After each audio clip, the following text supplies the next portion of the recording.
ओम नमः शिवाय। मी पंडित आशिष गुरुजी स्वागत करतो आपल्या यूट्यूब चॅनलवर।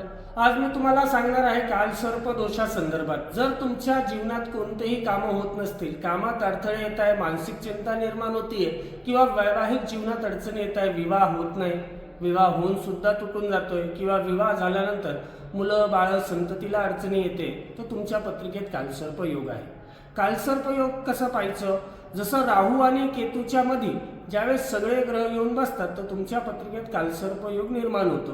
कालसर्प योगामुळे सगळ्यात मोठा दुष्प्रभाव तुमच्या घरात नेहमी अशांती राहणे, पैसा आला पैसा टिकत नाही, त्याच्या व्यतिरिक्त घरात नेहमी चिडचिडपणा, भांडण, क्लेश या सगळ्या गोष्टी घडत असतात। जर तुमच्या घरात पण असा काही प्रभाव असेल, कालसर्प दोष चेक करायचा असेल, गुरुजी आम्हाला समजत नाही याच्या संदर्भात, खाली दिलेल्या नंबरवर तुम्ही तुमची जन्मपत्रिका पाठवून किंवा आमच्यासोबत बोलून तुमची कालसर्प दोष आहे किंवा नाही ही माहिती तुम्ही घेऊ शकता। ओम नमः शिवाय।